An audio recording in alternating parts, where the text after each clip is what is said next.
Far in the future, humanity faces a disaster no one can stop. A blazing object appears and throws the planet into chaos. Its heat, radiation, and strange pull destroy life. Scientists realize the danger will last for generations. If people stay on the surface, the human race will disappear. A secret group of builders, engineers, and scientists creates an underground city called Ember to keep people alive for 200 years. Ember runs on a generator and is stocked with supplies. The creators also leave one final escape plan, a hidden route back to the surface. The instructions are sealed inside a timed metal box with an important document and a transparent key-like card. The box is given to Ember's first mayor, who must pass it to every mayor after him until the day it opens. For years, the plan holds, until one mayor dies suddenly before passing it on. The box is forgotten, and when it finally opens in the dark, no one notices. 200 years later, Ember is falling apart. Lights flicker, blackouts spread, the generator is wearing down, and the food supply is running low. Ember was built to protect people, but now it feels like a place running out of time. We meet Dune Harrow and Lena Mayfleet. Dune is smart, restless, and obsessed with machines. Since childhood, he has wanted to work on Ember's generator, especially because his father, Loris, is a respected inventor and repairman. On assignment day, graduates receive the jobs they will keep for life, but every job is chosen by random draw. Dune pulls messenger, and it crushes him. Lena arrives late to the same ceremony but slips in just in time. Her draw is Pipeworks laborer. Lena has always wanted to be a messenger, so she and Dune make a private deal and secretly switch. Lena gets messenger, and Dune takes Pipeworks, hoping it will put him closer to the generator and the deeper machinery of the city. That night, both homes hint at the mystery. At Lena's place, she tells her family. She lives with her little sister Poppy and her grandmother, old, forgetful, often lost in her own thoughts. Yet sometimes the grandmother says strange things that feel important, like broken pieces of a hidden truth about Ember. Lena also listens to an old recording from her late father. To most people it sounds like nonsense, but it hints at a world beyond Ember, something beautiful no one believes in anymore. It mentions someone named Barrow, but Lena lets it pass. Still, Lena quietly dreams of a place beyond the dark walls, color, light, open sky. At the Harrow home, Dune's father gives him a small device he built but doesn't explain. He only tells Dune to study carefully, pay attention, and think for himself. Answers don't come to people who blindly follow routine. Dune hears him, though frustration dulls the lesson. The next day, Lena throws herself into messenger work. On a delivery, she visits Clary, a friend in the greenhouse, but shouting outside interrupts them. A man is arrested for trying to escape the city. He screams that some creature attacked him near the river, yet everyone treats him like a madman. Lena isn't so sure. After the guards drag him away, she finds what he left behind. A horn-like piece far too big to be from any normal animal. She hides it in her coat, and it plants a thought. Maybe he wasn't lying. Meanwhile, Dune starts Pipeworks under Sull, a grumpy old supervisor who has spent his life patching leaks and broken lines, and no longer believes Ember can be fixed. Sull gives Dune his gear and tells him to carve his name into his helmet, so they'll know who he is if something goes wrong in the tunnels. Dune asks about the generator. Sull shuts him down. To Sull, survival means no big questions. Patch the pipes, keep moving. But Dune isn't built that way. He sees old pipes, repairs, and a system held together by hope and rust. When Sull mentions a tunnel map, Dune locks onto it. Later, when Sull falls asleep, Dune steals the map and slips deeper into the maze beneath the city, determined to see where everything leads. And with that, the real mystery of Ember begins. Deep under Ember, Dune follows tunnel paths and notices one section removed from Sull's map on purpose. Someone doesn't want workers going there. He follows the missing route anyway, and it leads into the city's supply area. The storage room that should keep Ember alive looks nearly drained. Shelves too empty, the food crisis worse than people are being told. Looper, the harsh guard with a bad reputation, catches Dune and, instead of warning him, throws him out and humiliates him in public. Then the power dies. The city is swallowed by darkness. People panic, and for a few minutes Ember feels like a tomb. Lena is nearby, and she and Dune find each other in the blackout as the generator groans in the distance, like Ember's heart is failing. When the lights return, the outage is grim. 7 minutes, far longer than usual. Dune is called with the pipeworkers to the generator and finds smoke, sparks, and workers struggling to control damage. Ember's source of life is breaking down faster than anyone admits. Before he leaves, Lena tells him about the frightened man who claimed he came from the forbidden dark regions and saw a creature there. She shows Dune the horn-like piece she picked up.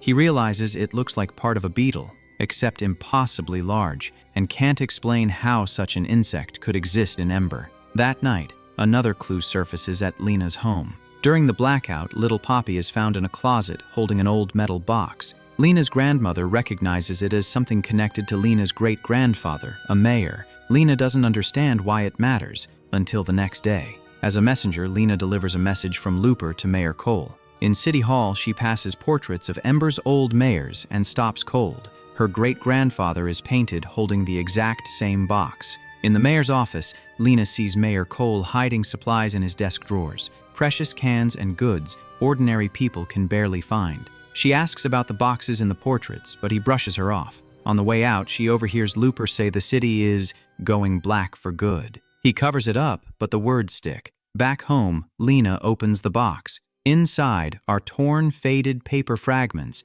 and a clear, glass-like card in a separate compartment. The paper can't be understood on its own, and no one can help with the strange card. Lena's grandmother grows weaker and more confused, like she knows it matters but can't explain. Then tragedy strikes. Poppy has swallowed one missing paper piece, which is why the document can't be fully read. During another power failure, Lena's grandmother dies. Lena and Poppy move in with Mrs. Murdo, and Lena becomes even more determined to uncover what the box means and what her family was meant to protect. She takes the damaged papers to Dune. Together they study the printing and realize it looks old enough to come from Ember's original builders. Dune breaks into their old school, checks a history book, and the print style matches. The paper came from the people who designed the city. As they piece the fragments together, one word jumps out: exit. For the first time, they realize Ember may not be the end. There could be a way out. They return to the tunnels and the route missing from Sol's map. It leads to a locked door marked 351, the same room missing from the map, proving it's no accident.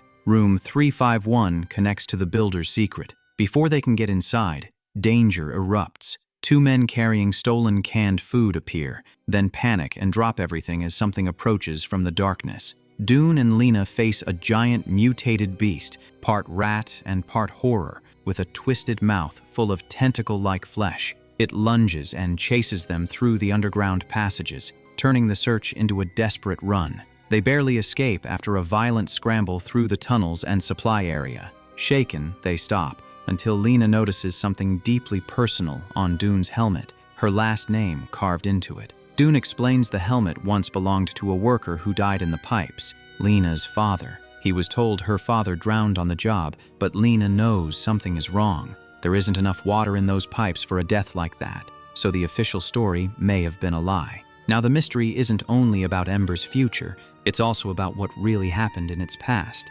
Still shaken by what she learned in the tunnels, Lena goes looking for answers about her father. A trusted family friend tells her the truth. Lena's father did not die in a simple pipe accident. He spent his last years searching for a way out of Ember, convinced the city was never meant to be humanity's permanent home. He chased the builder's hidden route, dug into dangerous flooded areas to prove it, and in the end, that search killed him. Soon, another clue snaps into place. Lena sees Looper limping through the street and remembers the limping man she and Dune saw in the tunnels. Certain Looper is hiding something bigger than theft. She rushes to Dune, and they break into room 351. Inside is a locked room packed with food, supplies, and valuable goods, enough to keep one person comfortable for a long time. Mayor Cole is there too, asleep among a private stockpile he's been saving for himself while the rest of Ember starves. It isn't just corruption. It's betrayal. They slip out without waking him, but now they know Ember's leaders aren't trying to save the city.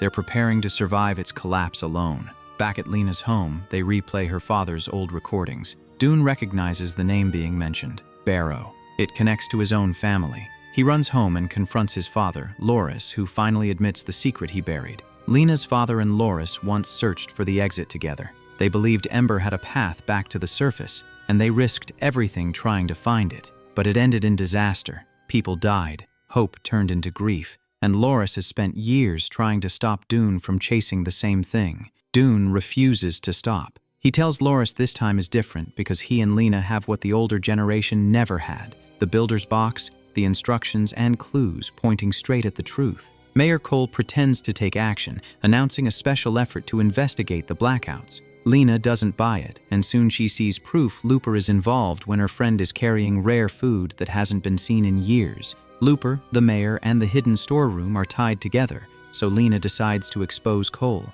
During a major public gathering, she tries to report what she knows, but guard Barton drags her to the mayor's office. Cole denies everything, acting insulted, yet Lena sees him pocket another transparent card like the one from the builder's box. When he notices Lena carrying the metal box, he demands it, insisting it belongs to the mayor's office. His reaction gives him away. He knows the box matters. Then the lights go out again. In the darkness, Lena snatches Cole's transparent card and escapes through the window. When the lights return, she and Dune are hunted fugitives. At Dune's house, Loris delays the guards, urges his son to run, and reminds him about the strange device he gave him earlier. Lena hides in Clary's greenhouse, in a secret room, and when Dune arrives, Clary covers for them, standing up to Barton while the kids slip deeper inside. Inside, Dune finds a small mechanical vehicle and realizes his father built it. He tells Lena the truth. Barrow was Loris all along, a name tied to the old escape attempt he made with Lena's father. With no time left, they use the vehicle to flee through Ember's hidden passages. After a ride powered by pedaling, they reach a dumping ground and finally think. There, they combine the mayor's transparent card with the one from the box. Together, the pieces form a key-like tool, and on it appears the symbol they both recognize, the mark of the generator, meaning the next step is near Ember's most important machine. But Lena won't go without Poppy, and refuses to go any farther without her little sister. They risk everything by returning to the city square to get her, then head to the Pipeworks control area. Sul is still there, but even he doesn't know how to open the path. Then Lena notices the floor matches the design in the builder's document. The instructions weren't only meant to be read, they were meant to be lined up with the room. They search behind the lockers and uncover a narrow hidden passage. Inside are locker-like compartments, but the markings reveal the truth. They're boats. This hidden system is an escape route meant to carry people through an underground river toward the surface. Lena reads the next instruction. Turn the mechanism clockwise. One locker slides onto a track toward the water,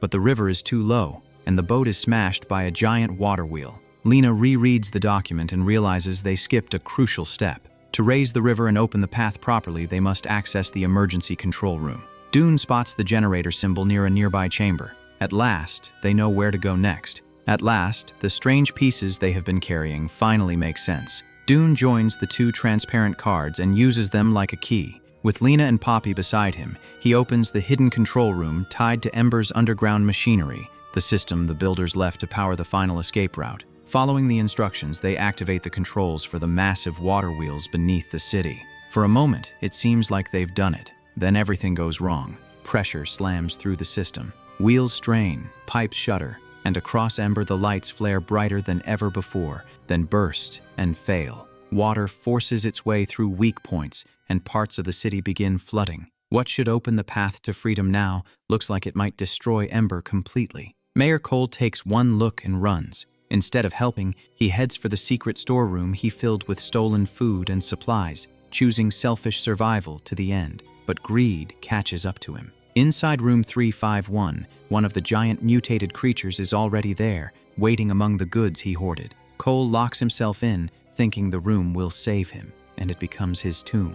He dies alone with the food he never deserved. Near the water wheels, the machinery starts to fail. Sul realizes that if no one holds the system steady, the escape route will never open. He jumps in, bracing the controls. Dune helps and finally understands the strange device his father gave him. It was built to work with this machinery. Using it, Dune and Sul get the gears moving again. The wheels turn, the water rises, but the path can only stay open if someone holds the lever in place. Sul knows it, and Dune knows it too. Dune begs him to come, but Sul refuses. For all his grumbling, he stays behind so others can live. Duty over fear, a hero at the worst moment. With no time left, Dune, Lena, and Poppy climb into one of the locker boats. The water still isn't high enough, and the crushing wheel ahead looks impossible to pass. Then Sul forces the mechanism farther, releasing a surge that lifts the boat and hurls it safely over the deadly machinery. And suddenly, they're gone, swept into the hidden route planned 200 years ago. They rocket through underground tunnels, tossed through darkness with no idea where they'll end up.